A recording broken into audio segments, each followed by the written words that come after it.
सीधा मंगलौर लिए चलते हैं। मुख्यमंत्री पुष्कर सिंह धामी कार्यक्रम को संबोधित कर रहे हैं। क्या कुछ कह रहे हैं वो आपको सुनाते हैं, सुनिए।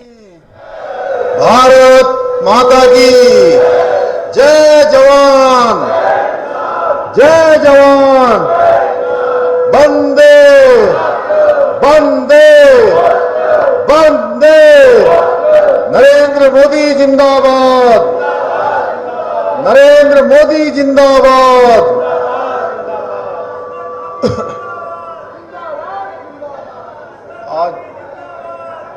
आज की इस विशाल जनसभा और विशाल रैली में यहाँ पर मंच पर उपस्थित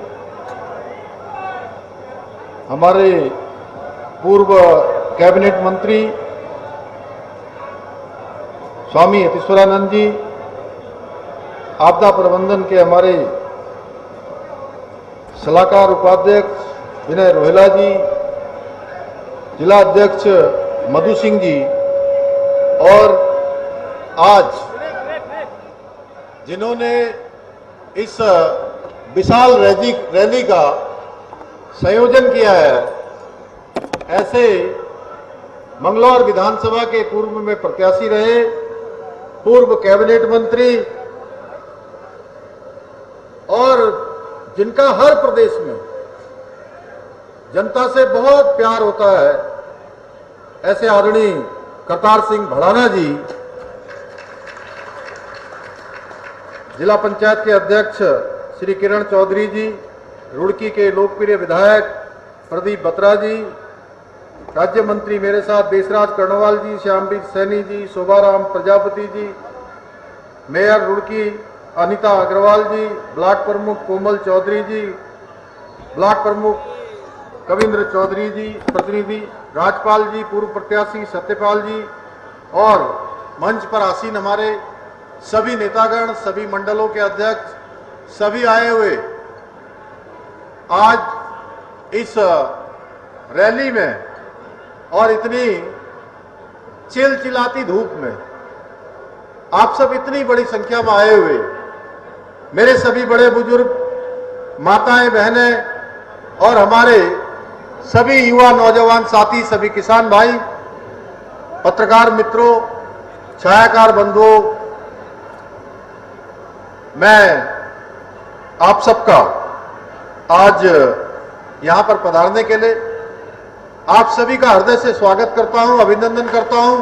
और पूरे रास्ते भर जिस प्रकार आप लोगों ने मेरा स्वागत किया, अभिनंदन किया, जहां बड़े बुजुर्गों ने मुझे आशीर्वाद दिया, माताओं बहनों ने अपनी शुभकामनाएं दी और नौजवान साथियों ने जोश भरे नारे लगाए, मैं भी आप सबका हृदय से स्वागत करता हूं, अभिनंदन करता हूं, आप सबको प्रणाम करता हूं।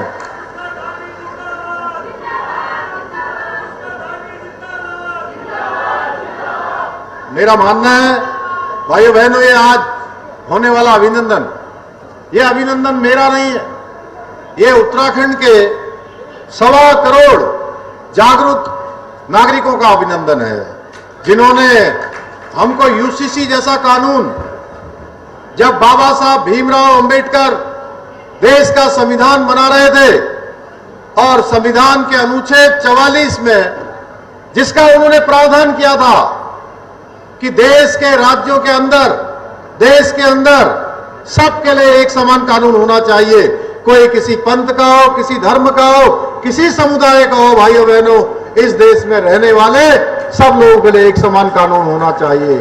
मैं देवभूमि उत्तराखंड की जनता का बहुत धन्यवाद करता हूं कि हमारे देश के यशस्वी प्रधानमंत्री श्री नरेंद्र मोदी जी, जिनके शासनकाल के, सुनहरे शासनकाल के 11 वर्षों का कालखंड कल पूरा हो रहा है, भाइयों बहनों, उनके नेतृत्व में हम देवभूमि उत्तराखंड के 2022 के आम चुनाव में गए थे और हमने देवभूमि उत्तराखंड के लोगों से संकल्प लिया था, ये वचन दिया था कि उत्तराखंड के अंदर भारतीय जनता पार्टी की सरकार बनेगी तो हम सबसे पहले कोई एक काम करेंगे, तो एक काम करेंगे, समान नागरिक संहिता लागू करने के लिए हम कानून बनाएंगे भाइयों बहनों।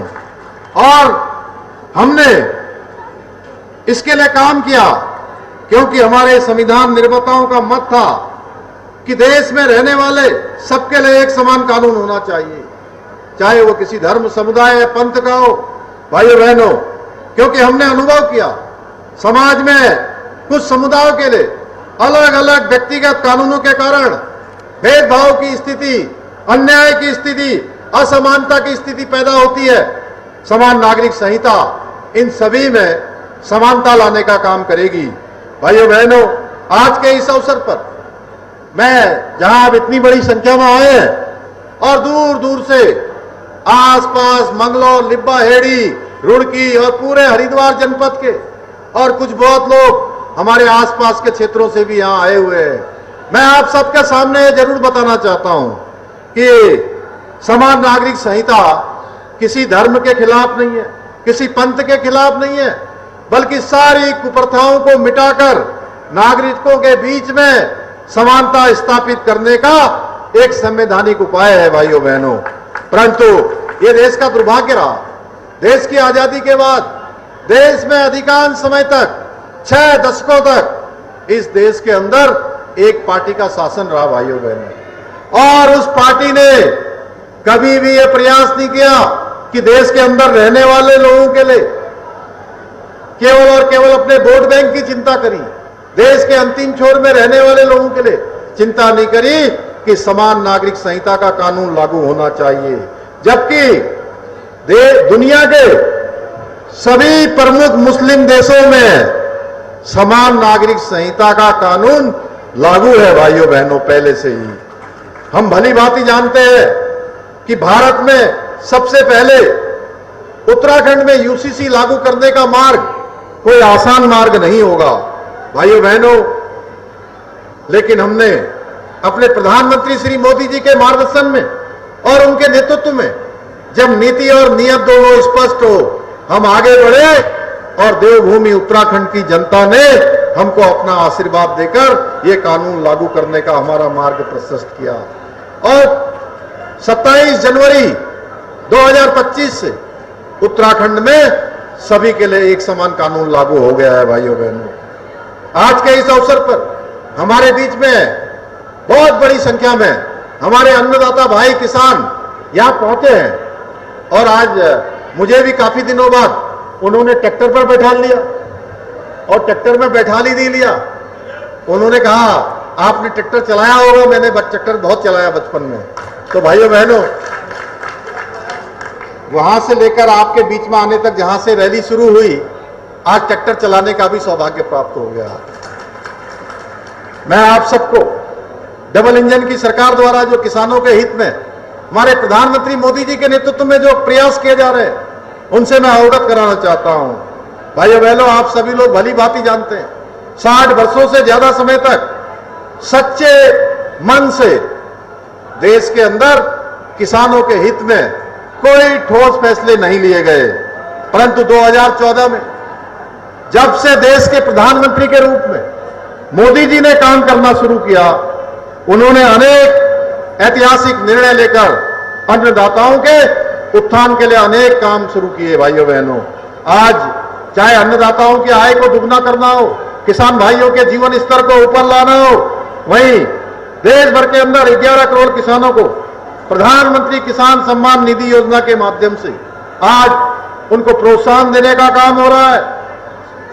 वहीं सभी प्रमुख फसलों में न्यूनतम समर्थन मूल्य एमएसपी में अभूतपूर्व वृद्धि करके किसानों को उनकी फसल का उचित मूल्य भी प्रदान किया जा रहा है। साथ ही प्रधानमंत्री फसल बीमा योजना के माध्यम से किसानों को होने वाली आपदाओं में सुरक्षा कवच भी प्रदान किया जा रहा है।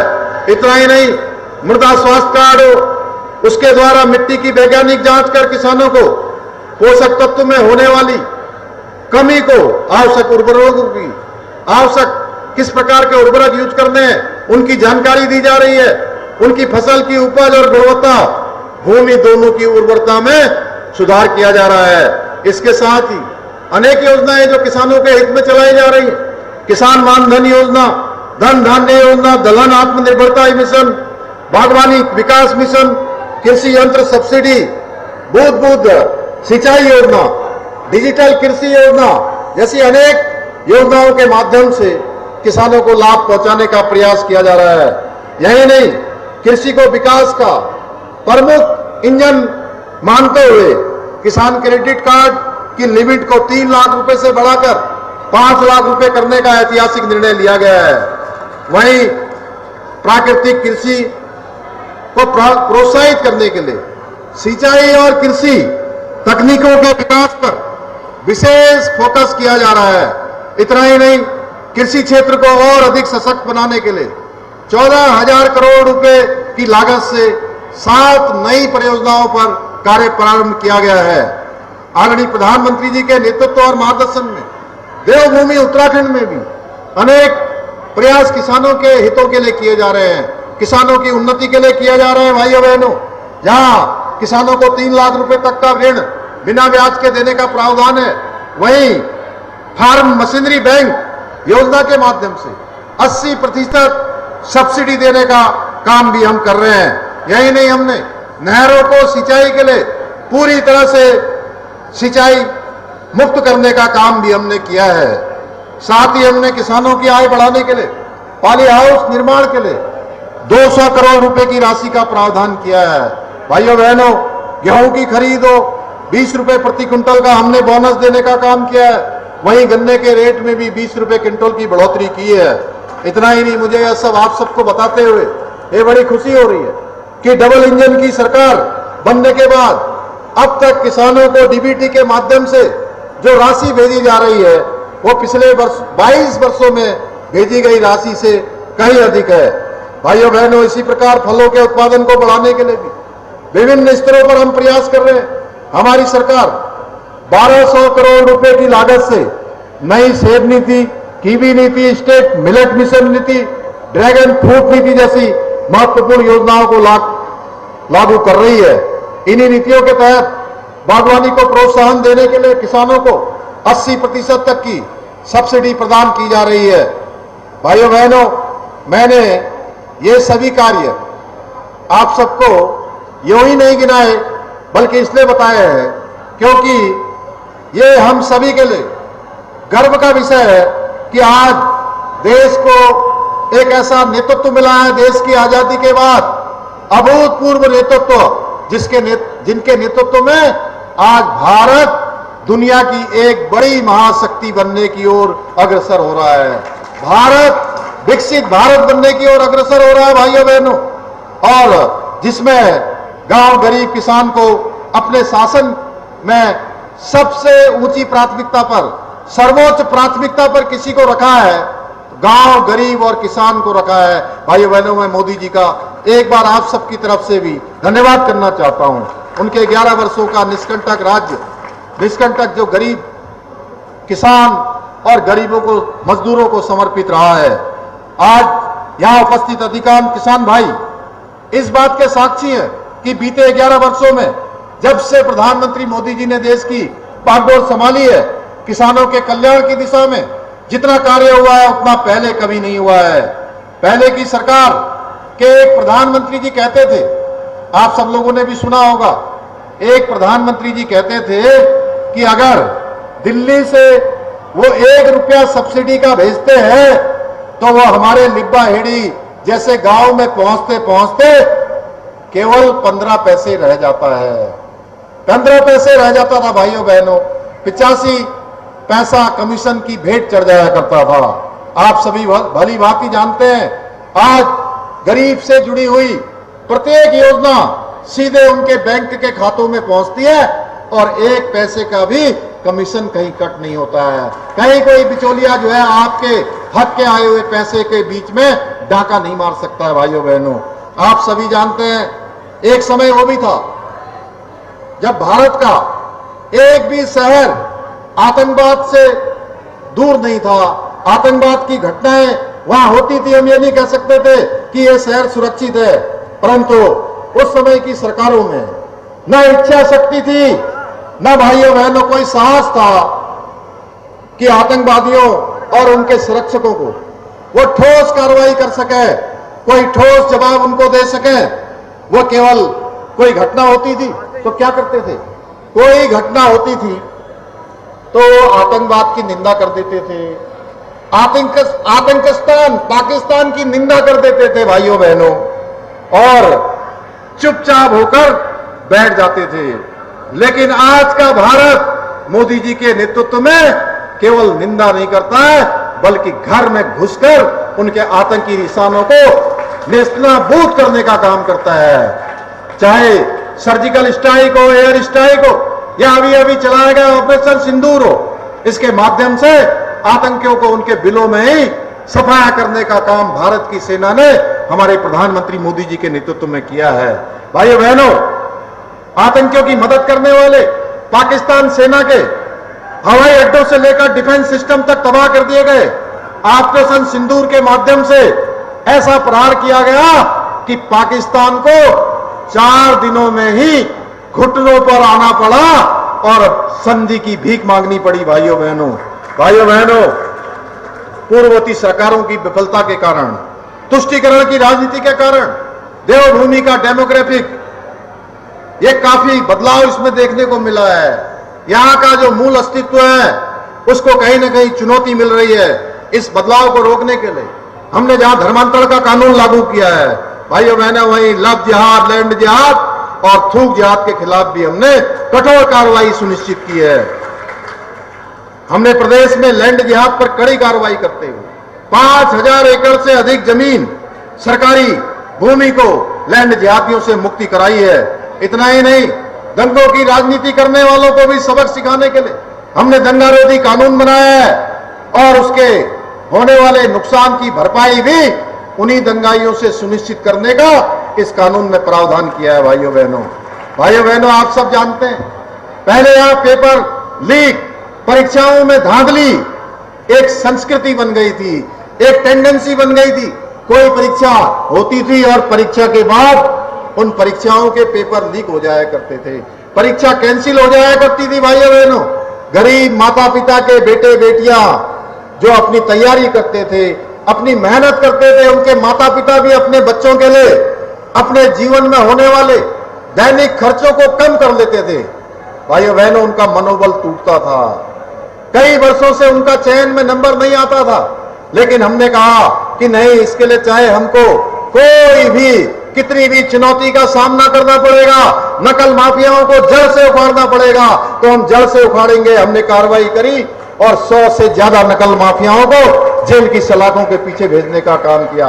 नकल का सख्त कानून लागू किया जो पूरे देश भर के अंदर आज एक आदर्श कानून बन गया है। और इस कानून के बनने के बाद 23,000 नौकरियां, मेरे पत्रकार भाइयों से भी मैं कहना चाहता हूं कि 23,000 नौकरियां बिना किसी नकल के, बिना किसी पक्षपात के, बिना किसी भ्रष्टाचार के, बिना किसी पेपर लीक के, बिना नकल माफिया के संपन्न हो चुकी है, जिसमें गरीब माता पिता के बेटे और बेटियों को चयन का अवसर मिला है। भाइयों बहनों, आप भली भांति जानते हैं कि पूर्ववर्ती सरकार के समय में भ्रष्टाचार के मामलों में केवल और केवल छोटे मोटे कर्मचारियों को पकड़कर खानापूर्ति पूरी की जाती थी। ऊपर बैठे भ्रष्टाचार के बड़े मगरमच्छों को छूने की किसी की हिम्मत नहीं होती थी। भाइयों बहनों, लेकिन आज भ्रष्टाचारियों पर जीरो टॉलरेंस की नीति के तहत कार्रवाई लगातार हो रही है। चाहे कोई छोटा हो, चाहे कोई बड़ा हो, यदि भ्रष्टाचार करेगा तो उसे अब देवभूमि उत्तराखंड में बख्शा नहीं जाएगा। भाइयों बहनों, बख्शा नहीं जाएगा। अभी हाल में आपने देखा हरिद्वार में हुए भूमि घोटाले में 2 आईएएस, 1 पीसीएस और अनेकों दर्जनों कर्मचारी सीधे सीधे जांच की कार्रवाई में आए हैं, सीधे सीधे निलंबित किए गए हैं। प्रदेश के इतिहास में पहली बार हमने आईएएस, पीसीएस, आईएफएस और तमाम ऐसे विभागों के अपने हेड ऑफ द डिपार्टमेंट, जिलों के अधिकारी जो भी अपने कर्तव्य में ढिलाई, कर्तव्य में भ्रष्टाचार में लिप्त पाए गए हैं, ऐसे 200 से भी ज्यादा लोगों को जेल की सलाखों के पीछे पहुंचाया है। भाइयों बहनों, आपका ये जोश, ये ऊर्जा देखकर मुझे विश्वास हो गया है, मंगलौर लिब्बा हेड़ी की जनता ने मन बना लिया है और जो हमारे भड़ाना जी, करतार सिंह भड़ाना जी जो कह रहे थे कि भगवान मुझे मौका दे कि मैं आप सब लोगों के लिए कुछ कर पाऊं। भाइयों बहनों, पूरे राज्य के अंदर नीति से लेकर माणा तक और मंगलौर से लेकर खटीमा के सीमांत क्षेत्र धारचूला तक, भाइयों बहनों, आज विकास की समेकित रूप से विकास की गंगा बह रही है। ये क्षेत्र भी हमारा विकास की परिधि में आना चाहिए। ये प्रश्न हमारा है, ये प्रश्न केवल मेरा नहीं है, ये प्रश्न हम सबका होना चाहिए कि आखिर इतने सालों पर देश की आजादी और राज्य स्थापना के 25 सालों बाद भी ये क्षेत्र विकास से अछूता क्यों रह गया। ये प्रश्न केवल मेरा नहीं है, इसलिए मैंने आप सबका दोष देख लिया है। उपचुनाव में जो थोड़ी बहुत कसर रह गई थी, आगे आने वाले 2027 के चुनाव में उसको निश्चित रूप से आप सब लोग पूरा कर देंगे। आपने उपचुनाव में दिखा दिया, यहां पर जो काजी और हाजी उनकी नींव मिलाकर रख दी, परंतु बहुत मामूली अंतर से हम जीत से चूक गए। लेकिन अब ऐसा प्रयास कीजिएगा कि आने वाले समय में कोई कमी न रहे। भाइयों बहनों, मुझे पूरा विश्वास है कि मंगलौर और लिबरहेड़ी क्षेत्र के मेरे आप सभी परिवारजन देवभूमि उत्तराखंड को देश का सर्वश्रेष्ठ राज्य बनाने के हमारे विकल्प रहित संकल्प को पूरा करने में अपना इसी प्रकार योगदान देते रहेंगे। और ये विकास का जो रथ आगे बढ़ा है, आज उत्तराखंड हिंदुस्तान के श्रेष्ठ राज्यों में जो उसकी गिनती हुई है, उसमें मेरे मंगलौर के परिवारजन, मेरा लिबरहेड़ी क्षेत्र के परिवारजन, रुड़की के परिवारजन और पूरे हरिद्वार जनपद के लोग भी अपने कदम से कदम मिलाएंगे। भाइयों बहनों, कदम से कदम मिलाएंगे और भारत का उत्कृष्ट राज्य, भारत का सर्वश्रेष्ठ राज्य बनाने में अपना योगदान देंगे। आज के अवसर पर मुझे प्रदीप बत्रा जी ने भी, हमारे अन्य यहाँ पर कई साथियों ने, हमारी अनीता अग्रवाल जी ने भी बहुत सारे पत्र दिए हैं। हमारे करतार सिंह भड़ाना जी ने एक मुझे पूरा ज्ञापन दिया है, मैं उसको अपने साथ लेकर जा रहा हूं और इन सभी को आने वाले अपने कार्यक्रमों में, आने वाले समय की घोषणाओं में उन सभी को सम्मिलित किया जाएगा। और ये हमारा संकल्प है कि ये क्षेत्र भी हमारा विकास के क्षेत्र में आगे बढ़ेगा।